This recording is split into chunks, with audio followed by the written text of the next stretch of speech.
जो आपको मस्जिद के बिल के पैसे दिए थे वो आपने जमा करवा दिए? जी आप बिल्कुल बेफिक्र हो जाएं, मैंने बिल जमा करवा दिया था। और कोई हुक्म हो तो बताना मौलवी साहब। अरे ये क्या, मेरी जेब किसने काट ली? अरे भाई साहब खैर तो है, मस्जिद में इतना शोर कर रहे हो? अरे भाईजान किसी ने मस्जिद में मेरी जेब काट ली है। अस्तगफिरुल्लाह, मस्जिद में कौन चोर आ गया? अरे भाई साहब मस्जिद में चोर नहीं है, आपने जेब पहले किसी से कटवाई होगी। नहीं मौलवी साहब, पैर कहीं नहीं कटी। जब मैं नमाज पढ़ रहा था मुझे महसूस हुआ कोई मेरी जेब काट रहा है, तभी तो मैंने नमाज पढ़ने के बाद चेक किया। अच्छा वैसे भाईजान आपकी जेब में क्या क्या था? मौलवी साहब मेरी जेब में बटवा और कुछ पैसे थे। परेशान ना हो, अगर आपको लगता है कि आपकी चोरी मस्जिद में हुई है तो आपको इंशाल्लाह आपका सामान मिल जाएगा। मौलवी साहब कब मिलेगा मेरा सामान?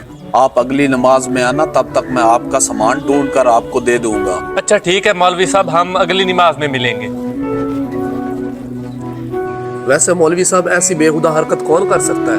ये बेचारा तो पहली बार नमाज पढ़ने आया था, इस पर क्या असरात पड़ेंगे? आप लोग परेशान ना हो, जो कुछ होता है अच्छे के लिए होता है। ठीक है इमाम साहब, मैं चलता हूँ। अस्सलाम वालेकुम। अस्सलाम वालेकुम मौलवी साहब। वालेकुम अस्सलाम। मौलवी साहब बच्चे को जबरदस्ती नमाज पढ़ने के लिए भेजा था, फिर क्या बना? आप परेशान ना हो, आपका काम हो गया है। अच्छा ठीक है, फिर इसी खुशी में खाना खाओ, मैं चलता हूँ। ठीक। 3 दिन बाद नमाज का टाइम हो गया, अब पता चलेगा उस बेचारे का सामान मिलेगा कि नहीं। अस्सलाम वालेकुम व रहमतुल्लाह। अस्सलाम वालेकुम व रहमतुल्लाह।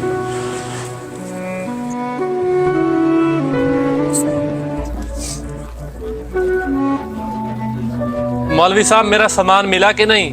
नहीं अभी तक नहीं मिला, कुछ लोगों से मैंने पूछ लिया और कुछ लोगों से पूछना बाकी है। आप अगली नमाज में आ जाना, आपका सामान इंशाल्लाह जरूर मिल जाएगा। क्या अभी तक नहीं मिला? जल्दी करें, मुझे पैसों की जरूरत है। हाँ भाई कोशिश करता हूँ। अच्छा ठीक है मौलवी साहब, फिर अगली नमाज में मुलाकात होगी।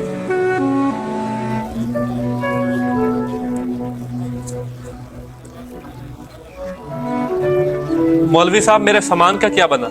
आपका सामान अभी तक नहीं मिला, आप अगली नमाज में आना, इंशाल्लाह जरूर मिल जाएगा। मौलवी साहब क्या मजाक बना रखा है, हर नमाज के बाद कहते हो अगली नमाज पे आ जाना, सामान मिल जाएगा। सामान फिर भी नहीं मिलता।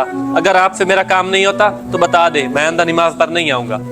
बेटा क्या हुआ कि सामान की बात कर रहे हो? अब्बा जान, जिस दिन आपने मुझे जबरदस्ती नमाज पढ़ने भेजा था उसी दिन मस्जिद में किसी ने मेरी जेब काट ली थी। मौलवी साहब ने कहा अगली नमाज पे आ जाना, सामान मिल जाएगा। आज तीसरा दिन है, अभी तक सामान नहीं मिला।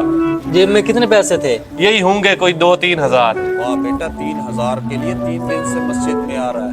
कभी उस रब के लिए भी मस्जिद में आया जो तुम्हें बेहिसाब रिज़्क देता है। आपको सबक सिखाने के लिए आपका सामान मैंने चुराया था। जो रब आपको दिन में 5 बार बुलाता है, कभी मस्जिद में आए हो, लेकिन इन 3,000 की खातिर तीसरे दिन से मस्जिद में आ रहे हो। मौलवी साहब आपने तो मेरी आंखें ही खोल दी। आइंदा मैं पाबंदी के साथ 5 वक्त की नमाज अदा करूंगा।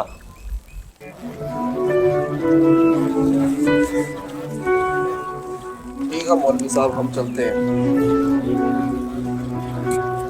माशाल्लाह सफदर भाई, आपको बहुत बहुत मुबारक हो, आपका काम हो गया।